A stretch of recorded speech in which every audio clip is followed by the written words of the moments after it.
بسم الله الرحمن الرحيم. السلام عليكم ورحمة الله وبركاته.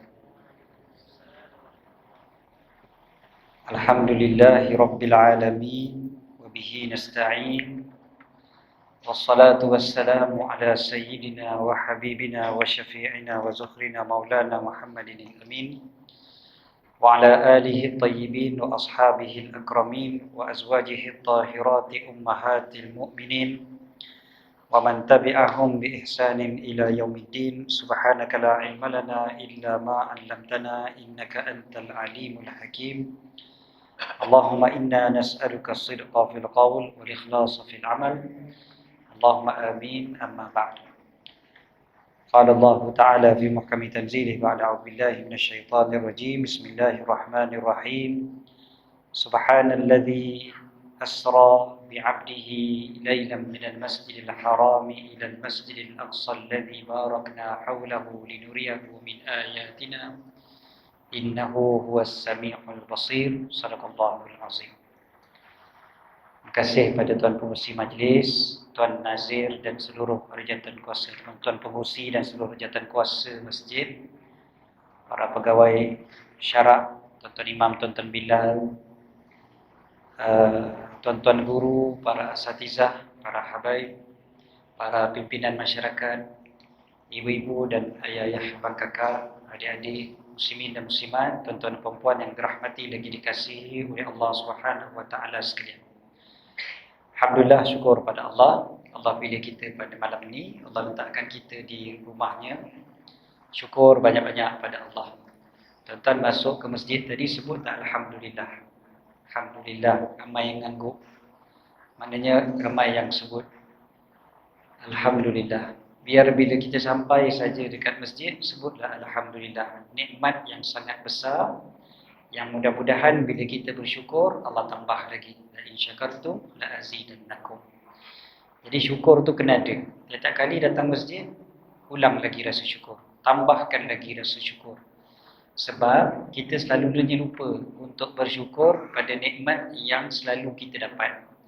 Ini kata siapa dia? Kata seorang imam besar yang bernama Imam Al-Haris Al-Muhasibi. Dia kata, nikmat yang aku selalu dapat, walaupun besar-besar, aku selalu lupa. Yang aku ingat adalah nikmat yang jarang-jarang aku dapat, walaupun dia kecil. Yang kecil jarang dapat, lebih kita syukuri berbanding dengan yang besar selalu kita dapat. Macam nikmat datang ke masjid ni kan besar, tapi sebab selalu dapat, kita punya gembira tak sama dengan kalau kita dapat nikmat apa dia? Dapat motor baru ke, kereta baru ke, handphone baru ke. Ke ada tuan-tuan rasa lagi seronok dapat masuk masjid banding dengan semua tu? Jangan menipu. Kita rasa kan, sebab nikmat, sebenarnya nikmat datang masjid jauh lagi besar daripada tu. Apa gunanya dapat motor baru, kereta baru kalau tak dapat datang ke masjid? Itulah. Jadi nikmat datang ke masjid tu jauh lagi besar daripada nikmat-nikmat yang tadi tu. Tapi sebab selalu sangat kita dapat, jadi kita selalunya lupa. Kita tak rasa benda tu besar. Jadi oleh kerana tu kita perlu ingatkan diri kita selalu. Ingatkan balik, ni nikmat yang cukup besar ni Allah bagi aku ni. Syukur banyak-banyak pada Allah Ta'ala. Tuan-tuan, tambah lagi syukur kita malam ni kita dipertemukan untuk mengingati baginda Nabi Muhammad SAW. Takkan rugi mereka yang duduk dalam majlis mengingati Nabi Muhammad SAW. Takkan rugi. Tak mungkin rugi orang duduk dalam majlis mengingati Nabi Muhammad SAW. Hatta kalau niatnya salah sekalipun, dia takkan rugi. Kan? Hatta kalau datang ke masjid malam ni sebab nak tengok kokon ada selipar boleh curi. Ada. Masjid ni biasa kena curi selipar. Tak ada dah. Tuan-tuan, hatta kalau itu pun niat dia datang ke masjid, pun dia takkan rugi dapat duduk dalam majlis yang mengingati Nabi Muhammad SAW. Apatah lagi tuan-tuan semua yang mempunyai niat yang baik, maka tentulah keuntungan itu berlipat kali ganda. Yang seterusnya, Bila kita berada pada malam ini, sebelum kita pergi jauh, saya nak ajak semua untuk memperbanyakkan niat supaya lagi banyak pahala kita malam ni. Niat kita malam ni duduk kat sini apa dia? Niat kita nak sembahyang maghrib berjemaah. Niat nak tunggu waktu sembahyang isyak. Niat nak iktikaf di masjid. Niat nak mengingati Allah. Niat nak hadir majlis ilmu. Niat nak mengamalkan ilmu. Niat nak menyebarkan ilmu. Niat nak apa lagi? Apa lagi niat? Takkan semua saya je yang sebut. Tuan-tuan pula dah sebut. Niat apa lagi? Apa dia? Beramal. Beramal dah sebut dah tadi. Lagi? Niat apa lagi? Niat bersyukur dengan nikmat akal yang Allah bagi. Niat nak apa dia? Nak mendapat keampunan Allah. Niat nak dapat syurga Allah. Niat nak apa lagi? Baru 10. Lagi? Niat nak mensyukuri nikmat masa yang Allah Ta'ala bagi. Niat nak mengamalkan sunnah-sunnah Nabi SAW dalam masjid. Niat nak mengamalkan sunnah Nabi dalam majlis ilmu. Niat nak menambah kenal pada Nabi SAW. Niat nak menambahkan cinta pada Nabi SAW. Niat nak menambahkan rindu pada Nabi SAW. Niat nak bertemu dengan Nabi SAW. Niat nak dapat syafaat Nabi SAW. Baru 18. Okay, lagi. Niat nak mengelakkan daripada melakukan maksiat. Niat nak apa lagi? 19. Bagi genap ke 20. Niat nak melihat wajah orang-orang yang soleh. Ramai orang soleh kat dalam masjid ni. Tengok muka orang soleh pun pahala kan, insya-Allah. 20. Okeylah tu. Kalau nak senaraikan sebenarnya paling kurang kita boleh senarai 40 ke 50 sepatutnya. Niat. Okey, selain daripada 20 niat tu, saya cadangkan tambah lagi 2 yang khusus, iaitu satu, niat kita sekarang kita sedang muliakan bulan Rejab. Bulan Rejab tinggal lagi berapa hari je lagi ni? Malam ni dah malam 26. Malam 26 Rejab. Jadi maknanya dah tinggal 3 hari je lagi, 4 hari je lagi. Okey, so dalam tempoh 4 hari bulan Rejab ni kita sempat lagi muliakan bulan Rejab dengan datang ke masjid. Alhamdulillah. Jadi kita niat memuliakan bulan yang dimuliakan oleh Allah, bulan Rejab. Satu lagi niat yang perlu kita tambah sekarang adalah aku sekarang ni sedang mempersiapkan diri untuk Ramadan.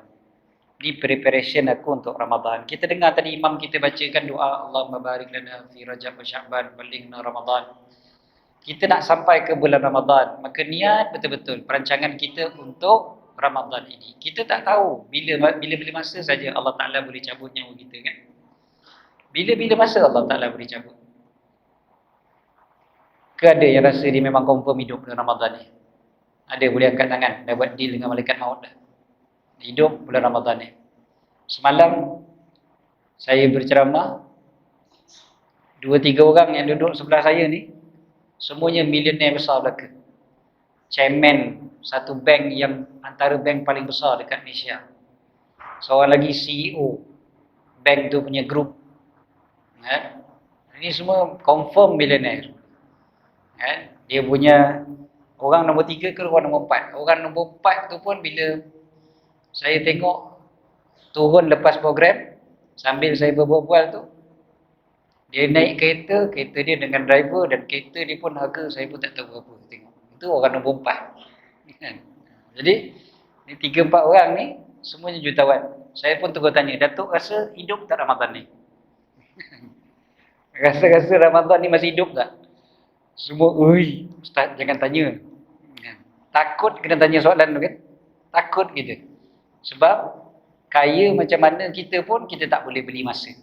Kita nak dapat hidup pada bulan Ramadan ni tak ada siapa boleh. Pakar kesihatan yang paling pakar pun tak boleh tahu Ramadan ni hidup ke tidak. Yang penting malam ni ini niat kita untuk dapat Ramadan yang terbaik, maka mudah-mudahan pahala Ramadan tu kita dah reserve siap-siap. Siapa yang tengok Instagram saya, Facebook saya tadi, saya letakkan berita kematian seorang sahabat saya, Ustaz Syarizal. Beliau ni orang Labuan dan memang sangat banyak berkhidmat di Labuan sampai menjadi pengarah pusat zakat PPZ Labuan. Dan bila beliau berkhidmat sangat-sangat pada orang Labuan tu, Ustaz Syarizal ni, saya perhatikan beliau ni ada perancangan yang jauh. Perancangan macam-macam, nak buat itu, nak buat ini, macam-macam dah. 2 bulan lepas, 3 bulan lepas, saya ke Labuan, kita bincang macam-macam plan. Dia nak buat itu, nak buat ini dan sebagainya. Saya fikirkan bila beliau meninggal dunia pagi tadi, saya terus terfikir. Saya kata mudah-mudahan, walaupun beliau tak jumpa Ramadan tahun ni, pahala Ramadan tu beliau dapat dah. Sebab beliau dah rancang macam-macam. Macam-macam program dah beliau rancang untuk Ramadan ni. Dan siang dan malamnya, sepanjang bulan Ramadan. Yang beliau susun untuk diri sendiri, untuk keluarga beliau, untuk anak-anak murid beliau, untuk pejabat beliau, untuk komuniti Islam yang berada di sana. Semuanya ada perancangan. So, semua perancangan-perancangan tu melayakkan beliau dapat pahala yang sepenuhnya Ramadan kali ini. Jadi walaupun beliau dah tak ada pagi tadi, kita pun macam tu juga. Biarlah kita ada pahala yang banyak Ramadan ini. Siap-siap daripada sekarang. Dah ada dah semua. Jadi plan. Tuan-tuan dah fikir ke bila nak belanja keluarga buka puasa? Adik-beradik kita. Dah plan ke belum iktikaf kat mana Ramadan ni? Dah plan ke belum tadarus kita macam mana? Dah plan ke belum sedekah kita bulan Ramadan ni macam mana? Semua tu melayakkan kita untuk mendapat Ramadan yang terbaik. Okey, bila kita berbincang tentang Isra' dan Mi'raj, kita bincang tentang Nabi Muhammad sallallahu alaihi wasallam. Cerita tentang Nabi sallallahu alaihi wasallam pasti akan mendatangkan kebaikan. Kita sebut tadi sebab inda zikri salihin tanzilur rahmah. Kata siapa ni? Kata Imam Sufyan Ibn Uyainah. Imam Sufyan siapa dia? Guru kepada Imam Syafi'i. Kalau dah namanya guru Imam Syafi'i, bukan calang-calang orang dah. Guru-guru Imam Syafi'i ini semua hebat-hebat belaka. Imam Sufyan dia kata apa? Inda dzikri salihin tanzilur rahmah. Bila sebut tentang orang soleh, rahmat akan turun. Biasakan diri kita dan keluarga kita berbicara tentang orang soleh. Cerita-cerita tentang orang yang baik. Biasakan bercerita tentang orang baik kat mana kita berada. Lagi-lagi dekat rumah. Rumah kita ni tuan-tuan, biasakan adanya perbincangan tentang orang-orang yang baik. Cerita tentang orang yang baik. Sebab bila cerita tentang orang baik, rahmat daripada Allah turun kat rumah kita. Ceritalah tentang tok imam kampung kita yang baik ke. Ceritalah tentang kakak abang kita, pakcik makcik kita yang baik ke, kawan-kawan lama kita yang baik ke. Ceritalah tentang mereka. Rahmat daripada Allah turun. Ini Islam beza dengan budaya manusia yang suka bercakap tentang buruknya seseorang. Cerita buruk kan lagi senang viral banding dengan cerita baik. Cerita-cerita baik kurang viral, cerita buruk lebih banyak viral. Jadi Islam tak begitu. Islam ajar viralkan benda baik, ceritakan kebaikan-kebaikan orang yang baik. Itu yang sepatutnya kita buat tiap-tiap hari. Selalu kita cerita. Kan, sembang-sembang kita kaitkan dengan ada orang baik yang kita teringat. Sebut ketiga tu. Ceritakan kawan kita yang baik. Kan, kita tengok berbincang dengan Tok Bilal ataupun kebetulan lah katakan Tok Bilal tak datang ke masjid. Tak ada orang nak azan. Katalah Tok Bilal sakit begitu. Kebetulan pula perutnya sakit, last minute tak ada orang ganti nak azan. Kita pun tengok ada kawan seorang berebut azan. Lepas dia azan, kita pun cerita. Aku dulu kan ada kawan seorang, Tok Bilal juga. Bukan Tok Bilal. Dia bukan Tok Bilal. Dia ganti Tok Bilal. Kan? Kau tahu tak? Kelebihan dia banyak sangat. Baik orangnya. Kan? Dia baru 3 hari ganti. Hari yang ketiga, pagi, dia azan. Allahu Akbar, Allahu Akbar. Allahu Akbar, Allahu Akbar. Asyhadu an la ilaha illallah. Asyhadu an la ilaha illallah. Asyhadu anna Muhammadar Rasulullah. Asyhadu anna Muhammadar Rasulullah. hayya 'alas salat, terberhenti. Orang-orang semua turun datang ke surau, tengok subuh. Subuh tu semua pakat datang, kenapa ni? Mikrofon rosak ke apa ni? Datang tengok ke dalam bilik Bilal tu, tengok-tengok dia dah rebah. Meninggal ketika mana sebut hayya 'alas salat. Baru mengucap dua kalimah syahadah, asyhadu an la ilaha illallah, asyhadu anna Muhammadar Rasulullah. Tengah-tengah azan meninggal. Kawan tu dengar, taubat, besok aku tak nak azan lagi dah. Kan? Sebab apa? Takut jadi pula pada dia. Tapi kalau kita lah dengar, kita akan lagi kuat nak azan. Sebab mudah-mudahan aku mati dalam keadaan tengah azan. Tuan-tuan kalau dengar cerita ni tuan-tuan jealous ke tidak? Saya cerita ni cerita betul tuan-tuan. Kisah benar berlaku pada satu orang ni. Dia bukan Bilal. Dia minta izin daripada Bilal. Bilal datang. Dia minta izin. Dia kata, boleh tak 3 hari ni subuh bagi saya azan? Dia minta. Dia minta macam tu je. Jadi dia azan. Dia azan. Pagi yang ketiga tu rupanya elok dia sebut ayat Rasulullah, meninggal. Saya mengajar dekat surau tu. Abang ni yang meninggal ni, dia punya kebaikan yang dia lakukan.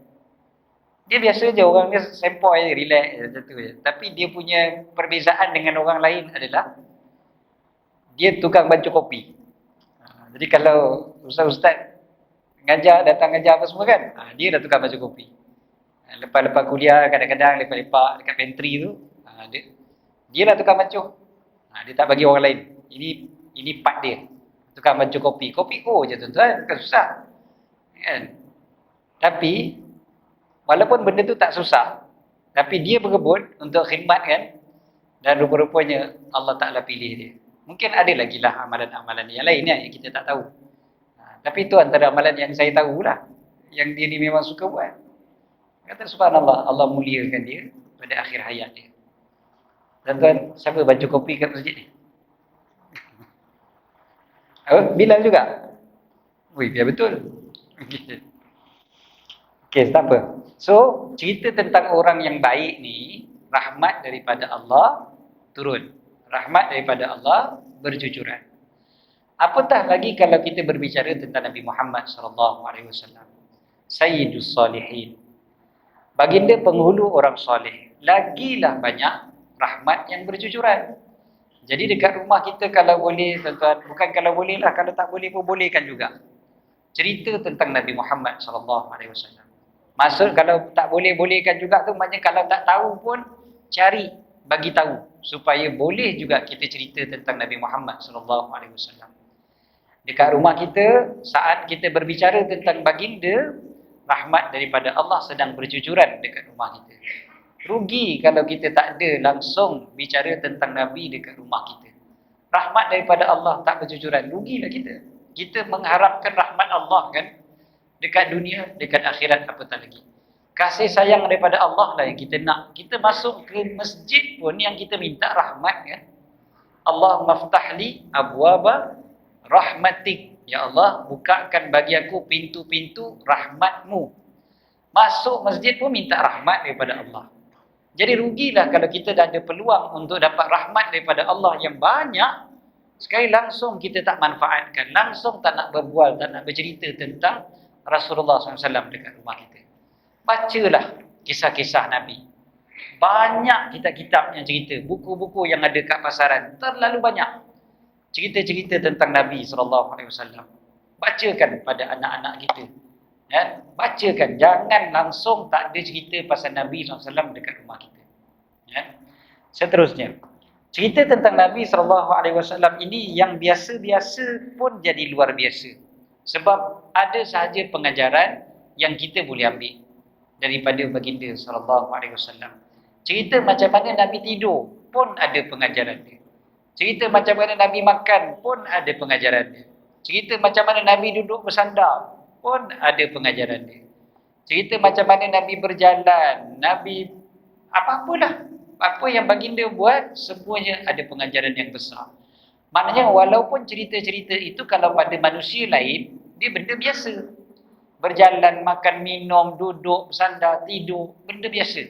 Tapi pada baginda Nabi SAW, dia akan jadi luar biasa. Apatah lagi cerita Isra' dan Mi'raj, cerita yang luar biasa, yang memang tak berlaku pada mana-mana makhluk yang lain. Jadi kalau dah tak berlaku pada mana makhluk yang lain, maknanya benda tu terlalu luar biasa berlaku pada baginda Nabi Muhammad sallallahu alaihi wasallam. Lagilah banyak pengajaran yang kita boleh ambil. Maka para ulama mengarang kitab demi kitab cerita tentang Isra' dan Mi'raj. Ceritakan tentang pengajaran-pengajaran yang kita boleh ambil daripada Isra' dan Mi'raj. Terlalu banyak. Kalau kita nak simpulkan dalam tempoh 1 jam, memang confirm takkan cukup. Takkan cukup. Sebab terlalu banyak peristiwa yang berlaku dalam Isra' dan Mi'raj itu saja. Kalau kita dapat daurah kitab Isra' dan Mi'raj pun mungkin akan ambil masa paling kurang pagi sampai petang. Itu baru daurah kitab. Belum lagi kalau kita nak huraikan satu persatu pula cerita-cerita yang ada dalamnya. Lagilah banyak. Tentang mungkin 2-3 hari pun tak cukup. Apatah lagi 1 jam. Tapi kita ambillah perkara-perkara yang penting daripada Isra' dan Mi'raj. Kita tahu Isra' adalah perjalanan pada waktu malam. Mi'raj naik ke atas. Itu asalnya. Dari segi bahasanya begitu. Isra' dan Mi'raj. Isra' wal Mi'raj, Isra' dan Mi'raj kan. So Isra' perjalanan waktu malam, Mi'raj naik ke atas. Isra' yang dimaksudkan itu tengok dalam suratul Isra' ayat yang pertama. Nama surah pun Al-Isra'. Kan? Isra' surah Al-Isra'. Mi'raj ada dalam surah An-Najm. Ada An-Najm. Okey. Kalau kita perhatikan surah Al-Isra' ayat yang pertama cerita tentang Isra' Nabi daripada Masjidil Haram ke Masjidil Aqsa. Dan kisah-kisah di sebalik cerita-cerita ini ada dalam hadis-hadis Nabi sallallahu alaihi wasallam. Peristiwa Isra' dan Mi'raj berlaku selepas kewafatan Sayyidatina Khadijah, Abu Talib, dan sebelum daripada itu berlakunya boikot orang kafir Quraisy pada baginda Bani Hashim dan juga Bani Muttalib. Bani Hashim, Bani Muttalib. Ini dua kabilah. Bani Hashim, Bani Muttalib ni dua beradik. Hashim dengan Muttalib dua beradik. Datuk Nabi Abdul Muttalib. Bani Muttalib tu bukan Abdul Muttalib Bani Muttalib tu pakcik kepada Abdul Muttalib. Abdul Muttalib bin Hashim bin Abdi Manaf. Abdul Manaf ada 4 orang anak.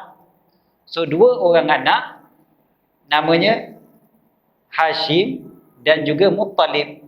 2 ni punya keturunan yang diboikot. Yang diboikot bersama-sama. Sebab 2 ni dia terlalu rapat. Salah satu faktornya sebab Abdul Muttalib, datuk Nabi SAW, ayah Abdul Muttalib meninggal awal. Hashim ni dia meninggal awal. Jadi Abdul Muttalib dipelihara oleh Muttalib. Jadi ke hulu ke hilir dia ikut Muttalib. Lalu dia digelar sebagai Abdul Muttalib. Hamba Muttalib. Dia bukan hamba, kan? Tapi digelar macam tu. Jadi pakcik dia lah. Muttalib tu pakcik dia. Jadi keturunan dia orang ni, keturunan yang rapat. 2 ni. Antara anak-anak cucu-cucu Hashim dengan cucu-cucu Muttalib. Jadi bila diboikot, boikot tu sekaligus. Dua-dua. Keturunan Hashim, Bani Hashim dan juga Bani Muttalib. Sampai akhirnya yang diharamkan makan zakat pun adalah mereka yang datang daripada keturunan Bani Hashim dan Bani Muttalib. Kedua-duanya sekali. Okey. Jadi bila mereka diboikot, selepas daripada peristiwa boikot itulah yang berlakunya kematian Sayyidatina Khadijah, kematian Abu Talib kan. Dan selepas daripada itulah yang Nabi SAW cuba untuk mencari tapak baru hijrah ataupun tapak baru dakwah. Maka Nabi pergi ke Taif, naik ke Taif dan dihalau. Kita semua tahu cerita ni lah kan? Macam mana apa duduk Taif, halau Nabi SAW, baling batu, kayu dan sebagainya. Jadi peristiwa-peristiwa ini dia berentetan, dia berangkai. Dan semua peristiwa itu peristiwa yang sangat menyedihkan baginda Nabi Muhammad SAW. Pastilah sangat menyedihkan. Mana ada orang tak sedih? Isteri yang dikahwini berpuluh-puluh tahun, yang sangat baik pula tu. Isteri yang bernama Sayyidatina Khadijah ni tak ada tolok bandingnya. Isteri yang sangat-sangat hebat dalam lipatan sejarah, merupakan penghulu wanita syurga Sayyidatina Khadijah. Jadi orang yang sangat-sangat hebat. Tak payah cerita panjang lah. Kalau dah jadi salah seorang penghulu wanita syurga, memang confirm lah paling hebat. Kan? Jadi Sayyidatina Khadijah meninggal dunia. Tentulah Nabi SAW sangat sedih. Tuan-tuan yang sebahagian daripada tuan-tuan ayah-ayah saya yang isteri dah tak ada. Isteri tak macam Sayyidatina Khadijah pun. Kalau nama dia Khadijah pun tak macam Sayyidatina Khadijah. Tapi bila dia meninggal, sedih juga tuan-tuan. Takkan tak sedih. Ya?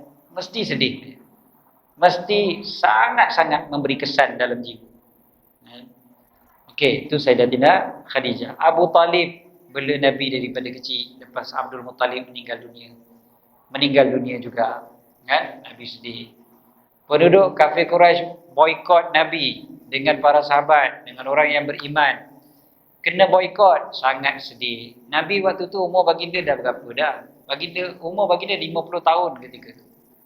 Bukan usia muda lagi. Umur 50 tahun kena boikot dengan penduduk kampung sendiri. Orang kampung sendiri tu bukan orang lain yang boikot. Dan orang kampung tu kenal baginda daripada kecil. Baginda kenal dia orang daripada kecil.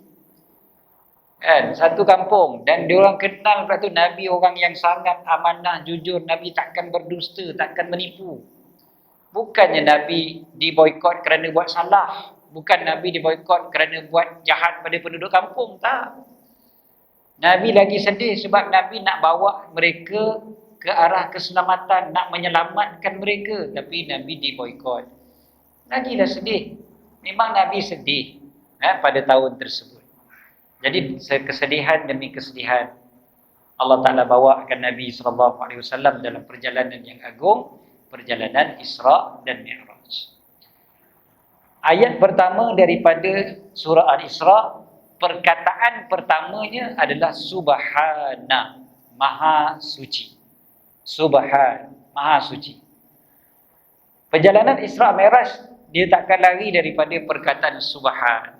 Subhanallah, Maha Suci Allah. Maha Suci Allah, paling kurang kita boleh tengok dalam dua aspek. Pertamanya, aspek apa? Maha Suci Allah daripada segala kekurangan yang berbentuk tidak mampu melakukan sesuatu. Itu manusia biasa macam kita, ya, ada kekurangan. Kita tak mampu nak buat sesuatu. Banyak benda kita nak, tapi kita tak mampu nak buat. Allah Ta'ala berkuasa atas setiap sesuatu. Innallaha ala kulli syai'in qadir. Allah berkuasa. Jadi Allah Ta'ala boleh aja nak gerakkan hamba-Nya pada waktu malam antara Masjidil Haram ke Masjidil Aqsa. Naik ke langit, turun balik. Itu semua sangatlah senang bagi Allah Ta'ala. Bagi manusia mungkin dia rasa susah. Bagi Allah Ta'ala, benda itu sangat senang. Subhanallah, Maha Suci Allah. Sebab perkataan pertama dalam ayat ini, Subhana, Maha Suci. Jadi kita tolak tepi, kita punya kekuatan. Kalau kita punya kekuatan, kita tahu memang tak mampu, memang takkan dapat. Jadi oleh kerana tu ada manusia hari ini, dia tolak cerita Isra Mi'raj sebab dia rasa tak mampu, tak boleh. Sebab dia ukur pada baju dia.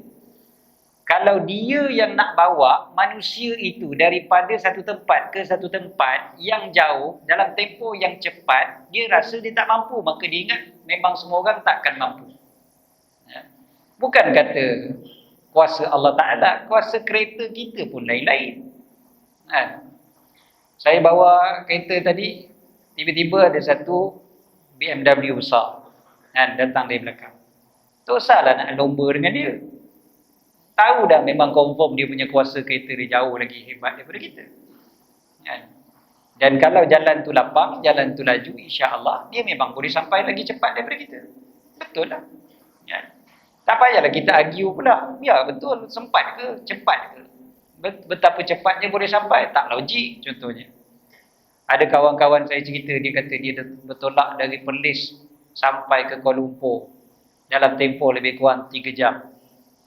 Dia kata biar betul Perlis KL 3 jam. Saya ni bawa laju-laju juga. Laju-laju pun 5 jam.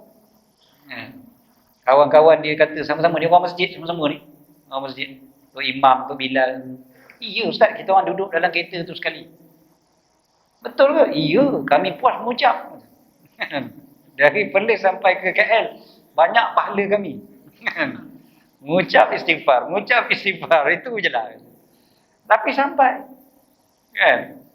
Memang laju betul lah dibawa. Betul lah. Kan?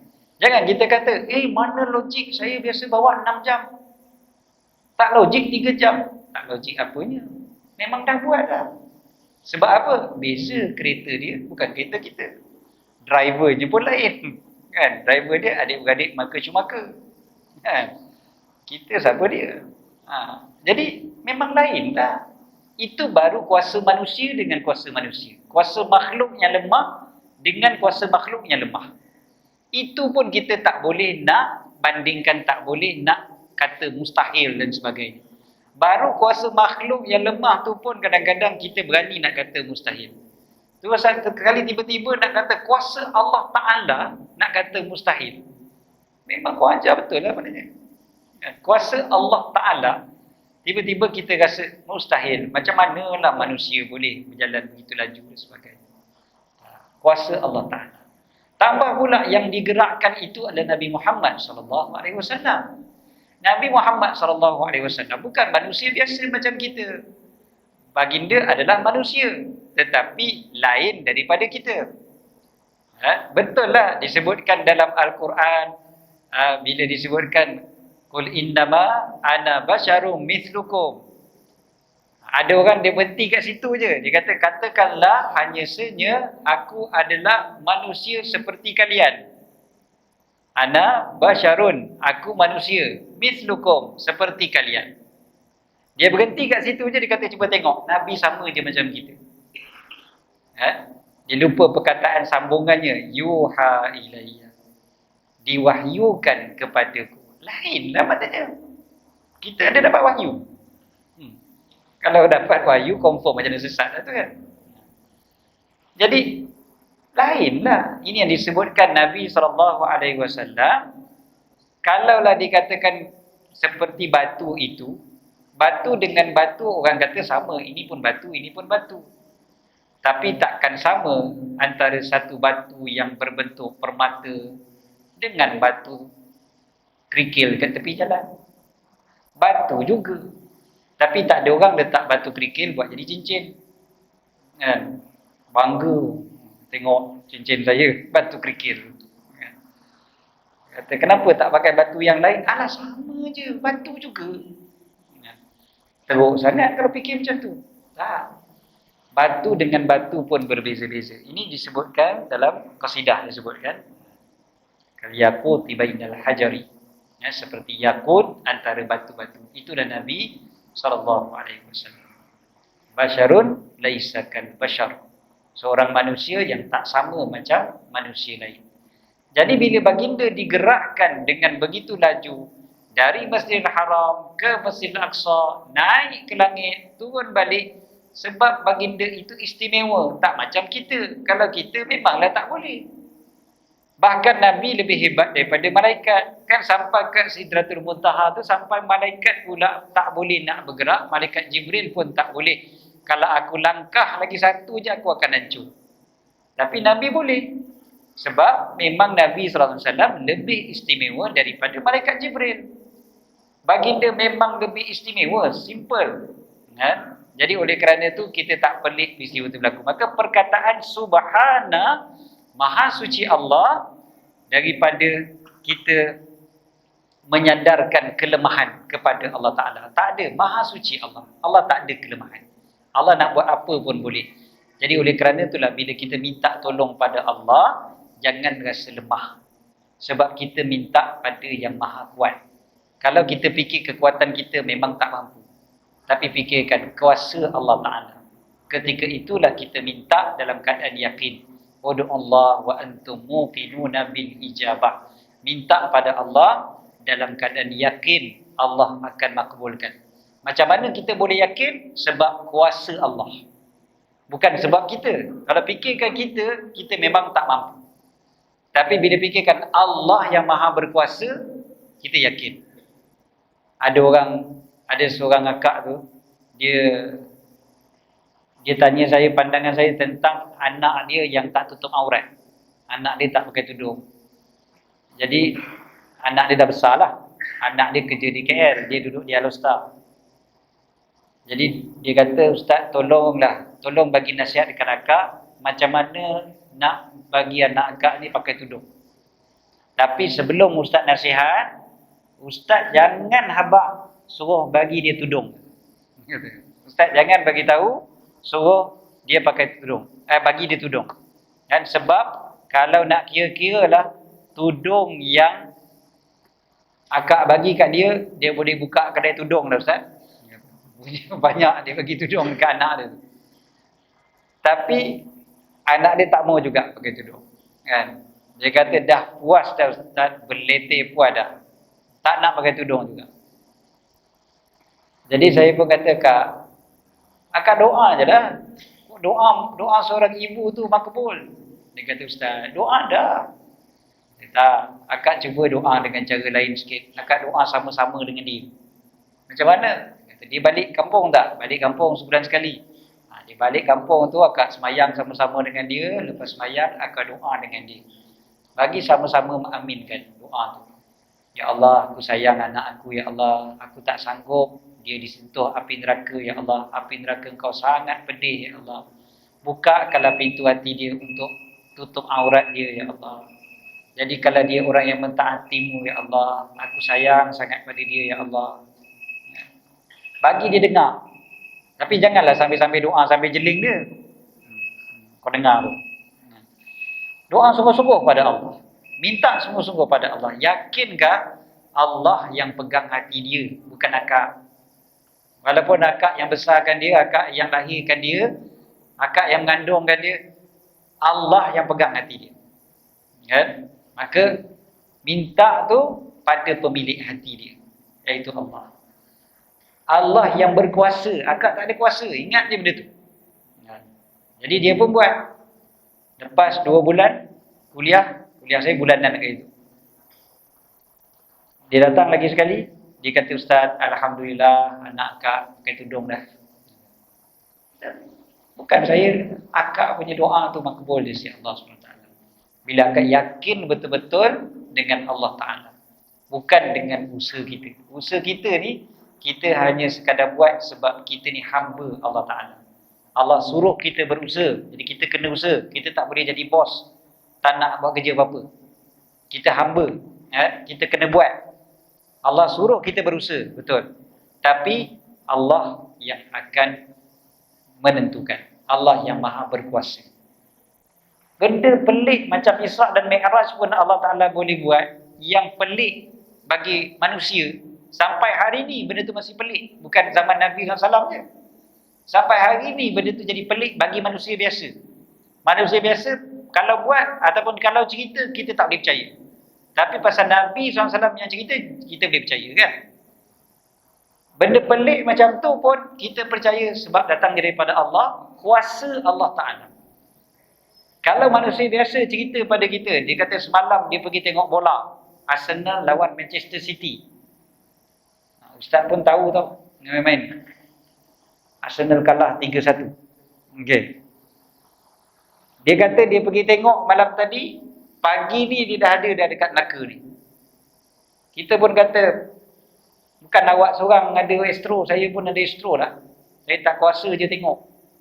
Dia kata tak, saya pergi London tengok kat stadium. Kita kata, awak London tu bukan kat Melaka stadium dia, dekat England, tahu tak? Dia kata tak, lepas sembahyang isyak malam tadi kan kita sembahyang sama-sama. Lepas sembahyang isyak tu kita minum-minum. Lepas tu saya pergilah sana sekejap. Habis bola saya balik sembahyang subuh dengan awak. Kalau kita dengar je macam tu, memang cepat-cepat kita kena hubungi doktor lah. Kan? Dah tak betul dah kawan kita ni. Sebab dia manusia biasa. Kita akan jadi rasa tak logik kalau dia buat. Sebenarnya dia bukan tak logik, tapi dia tak biasa, benda pelik. Benda pelik ni boleh jadi tau. Tapi kita tak boleh percaya senang-senang lah. Kan? Benda pelik, benda tu boleh jadi. Apa-apa benda pelik boleh jadi. Kan? Sebab Dia bukannya tak logik, akal. Dia bukan bercanggah dengan hukum akal, tapi dia bercanggah dengan hukum adat istilahnya. Adat dia apa? Kebiasaannya manusia bergerak begini. Kebiasaannya api membakar. Tapi ada juga api tidak membakar. Nabi Ibrahim contohnya. Itu dipanggil hukum adat, hukum kebiasaan. Hukum kebiasaan ni dia boleh sahaja jadi perkara yang luar biasa. Mencari adat dipanggil. Itu yang para wali ada karamah. Wali-wali punya karamah tu dia bukan tak logik. Dia bukan bercanggah dengan akal. Dia bercanggah dengan adat, kebiasaan. Kita bercakap biasanya daripada sini sampai sana boleh dengar. Saya bercakap kalau tak pakai speaker, orang kat rumah sana pun tak dengar. Bukan kata orang kat rumah kat sana, dekat toilet pun tak dengar saya bercakap. Kan? Tapi tiba-tiba Tok Wali tu bercakap, kan? Dia dekat rumah dia, kita kat negeri lain boleh dengar tiba-tiba karamah, kan? Boleh jadi macam tu. Zaman sekarang karamah tu semua orang ada lah ni. Bukan setakat dengar suara, tengok muka lagi . Ini dipanggil, dia bukannya hukum akal bercanggah, dia hukum adat. Adatnya waktu tu manusia tak boleh bercakap macam tu. Kan? Adatnya manusia kalau bercakap tak didengari oleh orang yang jauh. Akal boleh terima sebenarnya. Adat yang tak boleh terima. Kebiasaannya tak boleh terima. Buktinya sekarang ni kebiasaan dah boleh. Menunjukkan dia bukan berbeza dengan hukum akal, dia berbeza dengan hukum adat. Ya? Jadi kebiasaan sekarang ni boleh. Kita bercakap di sebalik dunia belah sana pun dia boleh dengar kita bercakap. Okey. Macam sekarang ni ada live Facebook dan sebagainya. Berapa jauh pun dia orang boleh dengar suara kita. Dia orang boleh tengok. Okey. So, oleh kerana tu kita jangan cepat menolak karamah para wali. Jangan kita tolak pula mukjizat Nabi SAW. Itu lagi dahsyat. Dan menolak pula apa yang dibawa oleh Nabi SAW. Nabi bawa, Nabi ajar apa-apa begini, kita berani untuk tolak. Kita berani untuk kata, tak logik benda ni. Ini tidak adil. Macam mana anak lelaki dengan anak perempuan hukum faraid. Boleh pula anak lelaki 2, anak perempuan 1. Ni tak adil. Ada orang berani cakap macam tu. Sebab apa dia berani cakap macam tu? Sebab dia rasa akal dia tu lebih bijak daripada apa yang didatangkan oleh Nabi SAW. Dia berani buat begitu sebab dia tak reti beza hukum akal. Itu bukan hukum akal sebenarnya. Akal dia yang tak sampai. Jadi dia kata tak logik, tak betul dan sebagainya. Tuan-tuan dan rahmati lagi dikasihi oleh Allah. Yang keduanya, perkataan subhana, maha suci Allah, daripada sudut maha suci Allah, daripada kesilapan dalam mentadbir urusan hambanya. Allah Ta'ala punya tadbir sentiasa lengkap, sempurna. Pada Nabi SAW, bila Allah Ta'ala timpakan ujian, bukan tersilap. Tak ada salah alamat. Patutnya ujian tu kena kat orang sebelah, kena pula kat kita. Tak mungkin. Memang ujian tu kalau Allah Ta'ala turunkan pada kita, dia memang telah disediakan untuk kita, ujian tu. Dia memang bukan untuk orang lain. Memanglah untuk kita. Tak mungkin Allah tersilap dalam melakukan apa jua perancangannya. Itu akidah kita. Jadi oleh kerana itu, bila ujian yang menimpa Nabi SAW, satu demi satu ujian itu, dia bukan tersilap. Allah Ta'ala sangat sayang kepada Nabi Muhammad SAW, kekasihnya yang paling agung. Allah Ta'ala turunkan ujian demi ujian. Tapi ujian-ujian ini mendatangkan kehebatan ataupun menunjukkan lagi kehebatan baginda Nabi SAW. Dan mendekatkan lagi baginda pada Allah Ta'ala. Nabi SAW makin dekat dengan Allah apabila diuji. Maka kita pun tanya pada diri kita. Bila kita diuji, adakah aku makin dekat dengan Allah ataupun aku makin jauh daripada Allah Ta'ala? Ujian sepatutnya mendekatkan kita pada Allah Ta'ala. Kemudiannya, Allah Ta'ala ajarkan pula macam mana cara Perhatikan, mula-mula sekali malaikat Jibril datang, malaikat Jibril bersihkan dahulu hati baginda sallallahu alaihi wasallam. Cerita Isra Mi'raj yang tuan-tuan dah biasa dengar. Macam mana malaikat Jibril bersihkan dengan air Zam-Zam, kan? Dibelah jantung baginda, dibersihkan dengan air Zam-Zam, diletakkan semula. Jadi rupa-rupanya antara yang membebankan kita apabila mendapat ujian adalah hati kita sendiri yang masih lagi kotor. Hati kita sendiri lagi yang masih susah untuk menerima takdir daripada Allah Ta'ala. So hati yang begini ni, mulalah mulut kita bercakap kalaulah. Dan kalau itu akan membuka amal syaitan dalam hadis sahih. Kan? Jadi kalau ni yang akan berlaku sebab apa? Hati kita masih belum clean. Walakin qul, Nabi kata, akan tetapi katakanlah qaddarallah, katakanlah Allah Ta'ala telah mentakdirkan, wa ma syaa fa'al, apa yang dia hendak dia telah lakukan. Takdir Allah, Allah nak apa, Allah dah buat. Maka ketika itulah kita boleh berserah sepenuhnya pada Allah Ta'ala. Kemudiannya apa dia lagi? Nabi SAW dibawa pergi ke Masjid Al-Aqsa, naik burak. Nabi naik burak pergi Masjid Al-Aqsa. Pergi ke Masjid Al-Aqsa tu satu perjalanan yang jauh. Perjalanan yang jauh. Rupanya kita kalau tengah sedih, tuan-tuan tengah sedih apa pun, ayah saya yang ada kat depan, kalau tengah sedih, apa kita buat? Salah satu yang kita boleh buat adalah kita keluar. Keluar. Jangan duduk je kat rumah tu. Keluar. Keluar pula kalau bolehnya musafir.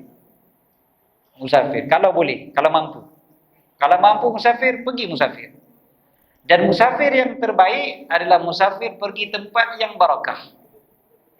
Nabi SAW dari bumi Mekah, Masjidil Haram. Jadi nak pergi ke mana? Pergi ke Masjid Al-Aqsa.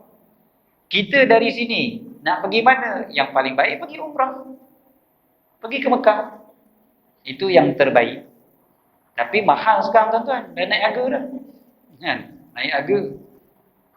Sekarang umrah makin mahal, makin mahal. Pakej murah pun dulu-dulu ada pakej murah 4,000, 5,000 dah tak ada dah sekarang. Kan?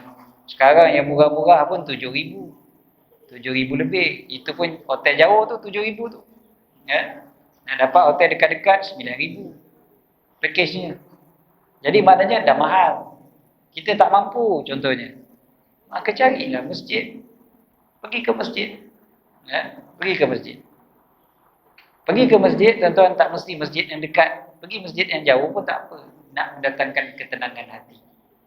Cari masjid. Kemudiannya pula Nabi SAW di Masjid Al-Aqsa jumpa dengan Nabi-Nabi yang lain. Jumpa dengan para Nabi yang terdahulu. Bila jumpa para Nabi yang terdahulu, apa pengajaran yang besar? Kita bila rasa sedih, jumpa dengan orang yang soleh. Jumpa orang yang soleh ni pula, bukan kita kena bercerita dengan dia orang masalah kita. Tak. Nabi SAW tak cerita pun pada Nabi-Nabi yang terdahulu tu. Tak ada pun cerita dekat Nabi Ibrahim, dekat Nabi Musa. Nabi Muhammad tak cerita, isteri saya meninggal, bapa saudara saya meninggal. Tak ada, mana ada Nabi cerita macam tu. Tak ada. Apa yang mereka lakukan? Mereka solat secara berjemaah. Pengajaran yang kita dapat adalah kita duduk dengan orang soleh, duduk je dengan diorang pun dah cukup dah. Duduk-duduk itu sendiri pun dah mendatangkan ketenangan. Duduk dengan mereka tu dah dapat kebaikan. Kan Nabi SAW umpamakan jadi soleh dan jadi susu. Duduk dengan orang soleh, duduk-duduk dengan orang yang buruk. Seperti duduk dengan penjual minyak wangi dan duduk dengan tukang besi. Tuan-tuan biasa dengar hadis ni. Duduk dengan penjual minyak wangi, tak dapat minyak wangi, dapat bau dia. Dah cukup dah.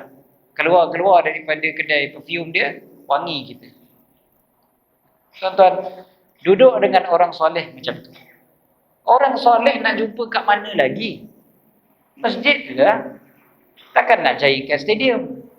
Walaupun ada orang soleh dekat stadium. Bukan tak ada. Nak cari dekat kedai, dekat supermarket, dekat kedai makan, kedai asam pedas. Ada, bukan tak ada orang soleh. Tapi paling pasti ada orang soleh dekat masjid lah. Maka datang ke masjid. Tak payah bersembang pun tak apa. Dapat tengok muka-muka dia orang ni, muka-muka orang soleh ni. InsyaAllah akan datang kebaikan untuk kita. Itu satu niat tadi saya sebut awal tadi kan. Antara niat kita datang masjid adalah untuk jumpa dengan orang soleh. Dapat jumpa dengan dia orang, dapat tengok muka dia orang, dapat duduk-duduk dengan dia orang, dapat semayang dengan dia orang. Itu pun dah cukup dah. Jangan tinggalkan semua hidup kita benda ni. Maka rajin-rajin datang ke masjid, datang ke surau. Tambah lagi kalau ada majlis ilmu datang, malaikat menaungi, ikan di laut mendoakan, kan semua benda-benda tu mendatangkan ketenangan insya-Allah untuk kita. Orang Arab dulu-dulu, orang Hadramaut khususnya, dia orang kalau majlis ilmu ni dipanggil rauha. Waktu petang-petang yang majlis-majlis yang rilek-rilek ni dipanggil rauha. Kenapa dipanggil rauha? Rauhah maksudnya ketenangan, kerihatan, kewangian dan sebagainya. Itu maksud rauhah. Dipanggil kerihatan, maksudnya melepak. Jadi kalau orang tanya, pergi mana? Pergi melepak. Pergi lepak tu maksudnya, pergi duduk dalam majlis ilmu, baca kitab. Itu lepak dia orang, Masya Allah. Kita kalau sebut pergi lepak, memang bukan majlis ilmu lah tuan-tuan kan. Tuan-tuan, kita datang ke masjid, ini niat dia. Nak jumpa dengan orang soleh. Okay, so Nabi SAW pergi ke Masjid Al-Aqsa, dapat jumpa dengan Nabi-Nabi yang terdahulu. Naik ke langit pertama, naik lagi kedua, naik lagi ketiga, semua macam tu.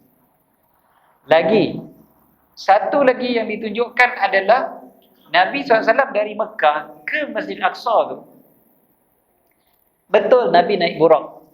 Tapi daripada sebelum naik burak lagi, Malaikat Jibril dah ada dengan Nabi. Malaikat Jibril yang tolong guide. Malaikat Jibril yang tolong tenangkan burak tu. Kan burak tu asalnya dia agak liar sedikit. Dan dia hebat kan. Jadi dia ada act sikit. Malaikat Jibril yang tenangkan dia, tegur dia. Malaikat Jibril yang mengajar Nabi SAW daripada satu peristiwa, nampak semua peristiwa, Nabi tanya, Malaikat Jibril jawab. Nabi tanya, Malaikat Jibril jawab. Menunjukkan satu perkara yang besar, perjalanan menuju kepada Allah tidak boleh bersendirian. Mesti ada pembimbing. Mesti ada guide. Mesti ada pembimbing. Apa yang dipanggil sebagai mursyid, yang menunjukkan kepada kita. Kita kalau nak menuju pada Allah, perlu ada orang yang sentiasa bimbing kita. Kalau tidak, kita akan lari. Kita akan jatuh. Kita akan terseleweng, terpesong dan sebagainya. Berapa ramai orang yang mengamalkan ajaran sesat dengan sebab guru dia sendiri pun tidak ada pembimbing. Pandai-pandai aja, balik dari umrah, buka Quran, dia terus bawa keluar ajaran baru. Ada yang macam tu. Saya dengar sendiri daripada satu orang tok guru. Tok guru lah. Dia dipanggil tok guru oleh anak murid dia.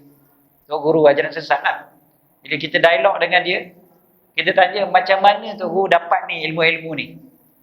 Dia kata saya tak pernah belajar daripada siapa-siapa. Dia rasa hebat bila dia cakap macam tu. Saya tak pernah belajar daripada mana-mana guru. Cuma hari itu saya pergi umrah. Bila pergi umrah, saya balik dari umrah, saya buka Quran, saya tengok ayat Quran ni. Saya rasa ayat ni kenalah dengan ni. Ada rasa pula. Jadi akhirnya, dia ajar siapa-siapa yang dia kenal, jom aku ajar korang. Dan tiba-tiba ada pengaruh, ada pengikut. Sebab dia pandai bercakap. Dia pandai bersembang. Dan makin lama makin merapu. Makin lama makin merapu. Mula-mula tak nampak merapu. Makin lama makin merapu. Sebab pakai otak sendiri je. Kita perlu dibimbing. Kita sentiasa perlu pembimbing. Nabi SAW tu kan makhluk paling hebat. Kekasih Allah.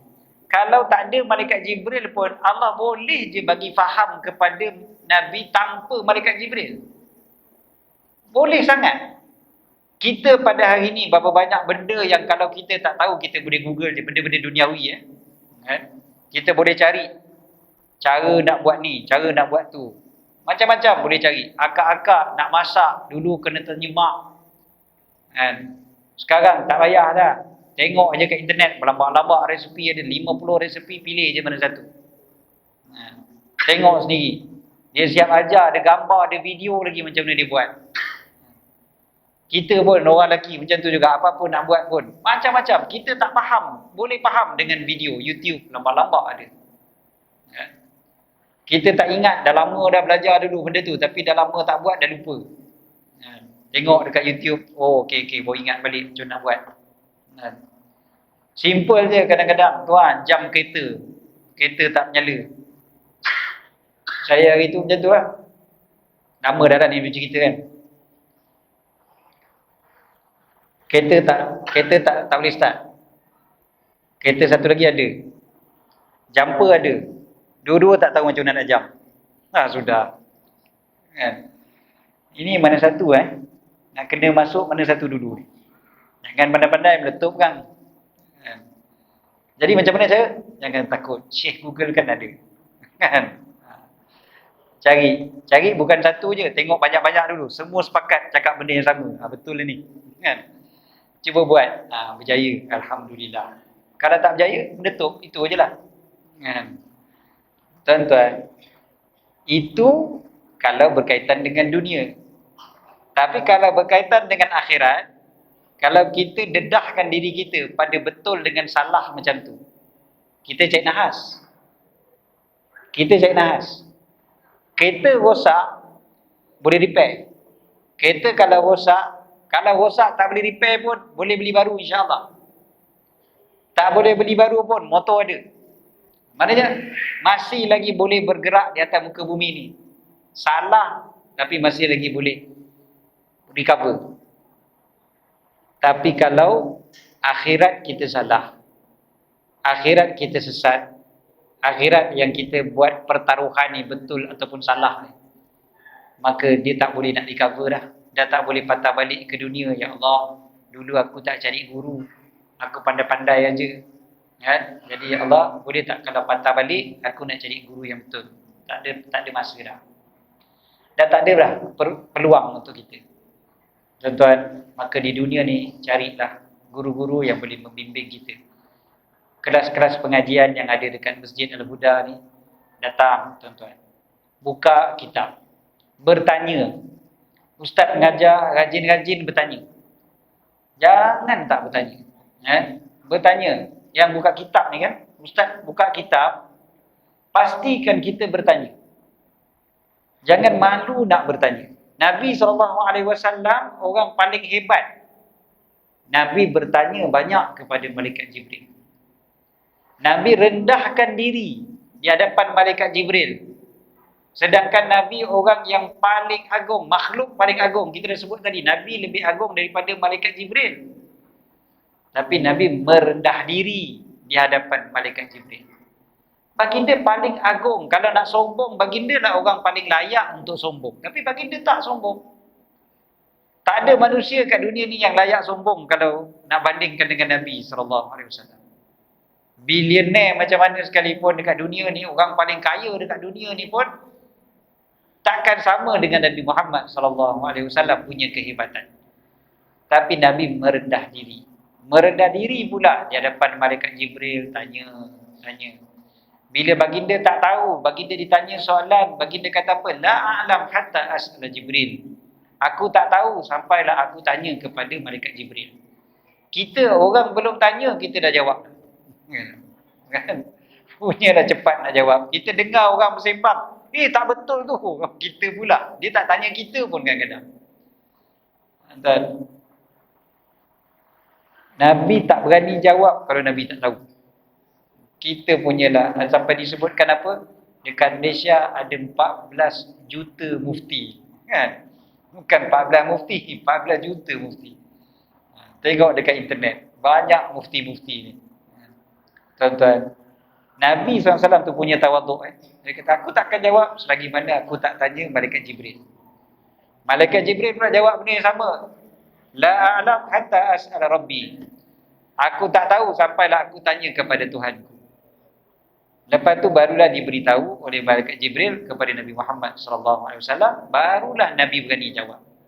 Dalam perjalanan Isra dan Mi'raj berapa banyak peristiwa yang Nabi SAW tanya malaikat Jibril, tanya, jumpa tu tanya, jumpa tu tanya, tengok tanya, tengok tanya. Dan satu sifat yang ada pada Nabi SAW adalah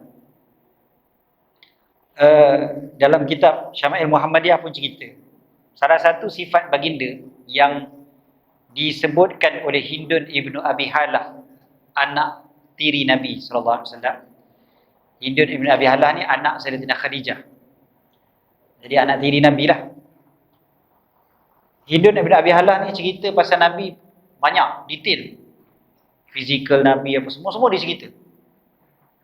Cerita sampai tumit Nabi pun dia cerita. Dari rambut Nabi sampai tumit Nabi pun dia cerita. Punya banyak dia ceritakan pasal Nabi SAW. Kemudiannya dia ceritakan pula karakter Nabi.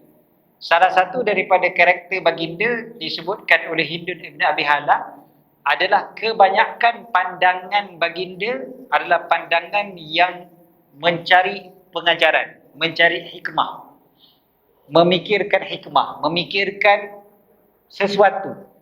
Nabi banyak berfikir. Jadi Nabi tengok apa pun, tengok tu boleh berfikir. Tengok tu berfikir apa sebab dia, apa pengajaran dia. Tengok apa pun macam tu. Sebab Nabi tak banyak bercakap. Sebab Nabi banyak berfikir. Kan? Kita tengok kan, kenapa lampu tu tak menyala satu?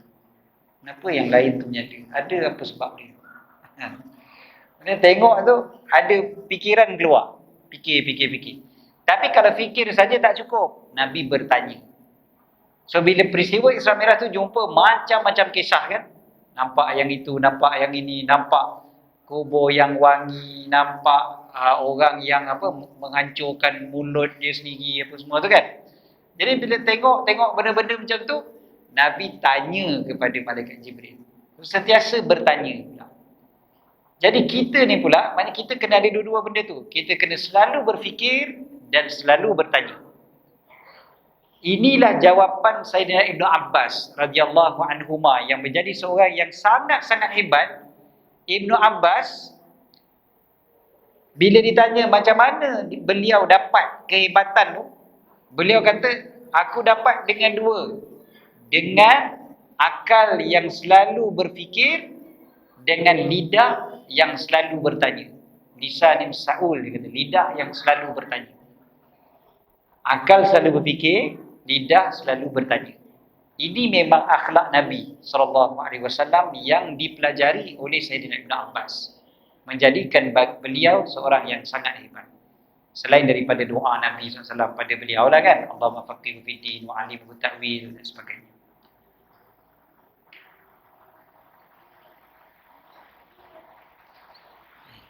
Saya sebut lampu tiang, terus isteri saya cakap, lampu tiang kat rumah tak on lagi.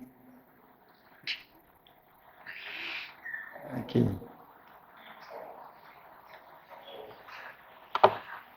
Okey dah. Tuan-tuan yang dirahmati lagi dikasihi oleh Allah SWT sekalian. Bila kita dalam peristiwa Isra dan Mi'raj ni, kita dengar cerita-cerita yang berlaku dalam peristiwa Isra dan Mi'raj daripada Nabi SAW sampai ke Sidratul Muntaha, balik semula ke dunia, macam mana ke bumi, macam mana Sayyidina Abu Bakar As-Siddiq percaya dan sebagainya. Kita bukan sekadar, mudah-mudahan bukan sekadar percaya, kita bukan sekadar dengar, tetapi kita sentiasa mengambil pengajaran daripada apa yang berlaku dan menambahkan lagi rasa cinta kita pada Nabi SAW, mentakzimkan lagi Nabi SAW, menjadikan kita lebih rasa bahawasanya Nabi SAW memang makhluk yang paling agung yang aku nak sangat jumpa dengan baginda di dunia dan di akhirat. Kan? Kita biar rasa kita ni nak bersama dengan Nabi SAW. Dekat dunia lagi aku nak jumpa Nabi. Macam mana aku nak mimpi sangat jumpa Nabi SAW. Dekat dunia ni, ya Allah, aku nak sangat jumpa Nabi. Biarlah aku mati nanti pun, aku dapat bangkit nanti bersama dengan baginda Nabi SAW. Bulan Sya'ban yang akan datang lagi 4-5 hari ni, pastikan kita banyak berselawat pada Nabi sallallahu alaihi wasallam. Bulan Syaban adalah bulan selawat. Banyakkan selawat pada Nabi sallallahu alaihi wasallam. Bulan Syaban turunnya ayat perintah untuk selawat. Banyakkan selawat pada Nabi sallallahu alaihi wasallam. Bulan Syaban turunnya ayat tukar kiblat kerana redha Nabi sallallahu alaihi wasallam. Nabi suka qiblatan tardaha, kiblat yang engkau redai, yang engkau suka. Jadi kita sembahyang tiap kali ni, kita sembahyang ke arah kiblat yang Nabi sallallahu alaihi wasallam suka. Allah Taala alihkan kiblat dari Masjid Al-Aqsa ke Masjidil Haram ke Kaabah, Nabi suka. Jadi kita tambahkan kecintaan kita pada Nabi sallallahu alaihi wasallam. Bulan Syaban ni banyakkan selawat. Mudah-mudahan Ramadan nanti kita akan jadi lebih mudah nak mengamalkan sunnah Nabi sallallahu alaihi wasallam. Tuan-tuan, kalau rasa masih berat nak mengamalkan apa juga sunnah Nabi, kita tanya pada diri kita, sejauh mana kita cinta pada Nabi sallallahu alaihi wasallam. Itu je. Para sahabat bila diorang buat pedang, buat sama macam pedang Nabi, dia kata sebab aku tengok pedang Nabi macam ni. Para sahabat bila dia pakai slipper, kenapa pakai slipper macam ni? Sebab aku tengok Nabi pakai slipper macam ni. Simple je. Orang yang menyayangi, dia nak tiru orang yang dia sayang. Sayang pada Nabi SAW, kita akan lebih mudah untuk tiru baginda. Akhlak baginda, perbuatan baginda, dan ibadah baginda, dan apa saja kita cuba tiru baginda Nabi SAW. Ramadan akan mudah lagi untuk kita amalkan semua kalau cinta kita pada Nabi di tahap yang tinggi. Jadi Syaban bulan untuk menambahkan cinta itu, supaya Ramadan jadi mudah. Kita nak buat macam-macam Ramadan ni tuan-tuan. Rugi kita kalau Ramadan datang dan pergi, kita masih malas untuk beribadat. Jadi tambahkan rasa cinta pada Nabi SAW. Tuan-tuan, last sekali, saya nak bawa satu cerita, nak tunjukkan betapa cinta ni, dia senang dia menyebabkan orang boleh tiru orang yang dia cinta. Kan? Ada seorang artis Malaysia ni, dia cerita sendiri. Dia cerita satu kisah macam mana mula-mula dia tak pakai tudung, lepas tu dia pakai tudung. Bila dia pakai tudung, dia balik ke China untuk dia buat konsert dia. Dia ni terkenal dekat China. Peminat dia sangat banyak di China, orang Melayu. Jadi bila dia menyanyi dekat sana tuan-tuan, mula-mula bila dia menyanyi dekat sana, dulu tak pakai tudung, tak apalah, jangan cerita lama. Dia dah berhijrah, alhamdulillah. Kan? Bila dia pakai tudung, dia buat konsert, yang dia terkejut, dia kata dekat depan ni, peminat-peminat tegar dekat depan stage tu, semua pakai tudung belaka. Bukan Islam. Ni Cina-Cina ni, semua pakai tudung. Semua pakai tudung. Dia pun terkejut. Macam mana pula ramai sangat pakai tudung? Dia pun tanya dekat dia orang, kenapa pakai tudung? Dia orang pun jawab. Dia kata sebab kami tahu you dah pakai tudung sekarang. Kan? Jadi kita nak tiru macam you. Masalahnya tuan-tuan, sebahagian daripada yang kat depan tu ada misai. Orang lelaki tuan-tuan. Lelaki dan perempuan lah. Yang lelaki pun pakai tudung juga tuan-tuan. Kenapa dia pakai tudung? Sebab artis yang dia minat tu pakai tudung. Jadi dia pakai. Dia lelaki. Bukan dia dah jadi au ke apa, tak. Dia memang nak tiru fashion orang yang dia minat. Saya bila dengar dia cerita benda ni kan, kata ya Allah, rasa malunya kita kalau kita masih lagi tak nak ikut Nabi SAW. Dia orang ikut dalam keadaan tak faham apa. Kan? Dia orang ikut dalam keadaan sebab suka je, sebab sayang, sebab cinta sangat kepada artis tu. Itu je. Dan tak ada manfaat ikut artis, semata-mata kerana artis. Tak ada manfaat. Tapi ikut Nabi SAW, confirm ada manfaat. Kalau tak manfaat dunia pun pasti ada manfaat di akhirat. Dan manfaat dunia pun sebenarnya ada. Kalau kita tak nampak pun manfaat dunia, pasti kita akan nampak manfaat di akhirat nanti. Maka contohi Nabi SAW. Maka kalau tak boleh nak mencontohi Nabi, kita boleh tanya pada diri kita, cinta kita pada Nabi SAW tu macam mana. Mungkin level cinta kita pada Nabi tak cukup kuat lagi. Maka banyakkan berselawat lagi pada Nabi SAW. Rajin-rajin sebut tentang baginda. Baca sirah baginda. Baca syama'il baginda. Baca dalam ahli keluarga kita. Baca hadis-hadis baginda. Kan selalu-selalu berbicara tentang baginda SAW.